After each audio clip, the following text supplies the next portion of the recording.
Ripeness by Sarah Moss. Read by Flora Montgomery. Stories you tell yourself. Yes, Edith says. Yes, yes. As if he might stop if she stopped saying it. As if they were of the generation for whom consent is necessarily verbal and valid, only in the moment of utterance. As if her body and his were not already saying it. Together. To each other. Yes, because it is English that comes to hand, to mouth, that comes. Because it was English in which she gave birth, and English in which she will die. Yes, we, ja, sie. His hands, clay-hardened, steel-sinewed, crush the bared bones of her wrists. Break them, she thinks. Break me. Yes, no, and then thinking stops in soft explosion. No, no, yes. And she holds her mind away from the lines of poetry crossing it like a banner behind an aeroplane. Every woman adores a fascist, the boot in the face, the brute heart of a brute like you. He lets her arch her back, bridge. Every woman should do yoga. Deep, deeper, and she hears herself exclaim, wordless. Afterwards, he lies over her, so she works to breathe. Thinks about her ribs trying to expand into him, about her lungs constrained, the air they want, about his hip bone on hers, bone on bone, connective tissue, his hands still closed on her arms, and when she tries to move, tissues, her side, he grips. No, he says, and they both feel her quiver.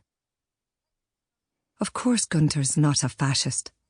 Not unless you wanted to say his politics are so far to the left, he's come round the other side, up against the international dateline where communism and fascism border.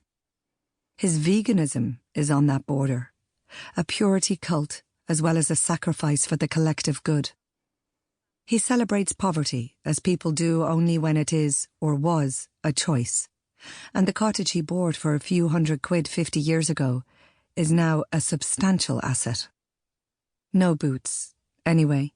He takes off his shoes at the door, which is more than you can say for most local visitors. Not that Gunter isn't local. Here all his adult life. But neither of them will ever be counted local, nor their children's children unto the 7th generation. Passports and boating are one thing. Who you really are is another. Especially if you're English. Especially if you're Jewish. Not that Gunter has children, and her Pat, she'll call him later, or tomorrow, is in London. Gunter's grip slackens. His skull rolls into hers. Funny the way men always go to sleep afterwards. Whatever needs doing next, however odd the position, like babies.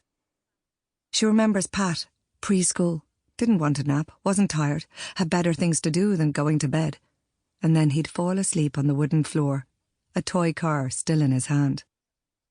She used to tuck a pillow under his floppy head, put one of those waffle blankets with the silky edging over him, stroke his hair, watch him, the small miracle of his breath and being, and then steal across the room for the book she kept close by, just in case the day gave her reading time. No point wasting a child's sleep on housework. She rearranges their limbs, decides she likes the weight of Gunter enough, for now, not to roll him off and wake him. Adjusts the pillows so she can watch the cloud shadows crossing the hill outside, see the weather coming up the valley. She's not properly English or Jewish. Not that being improperly English and Jewish makes her Irish just because she lives here.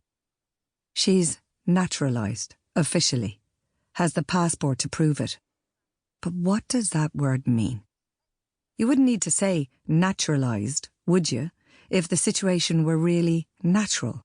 You can't by definition make something natural when it's not. Natural from natare, to be born, not an act that can be undone or revised. Assimilation from similis, same root as similar and simulation, alike but unlike. Sample complete. Ready to continue?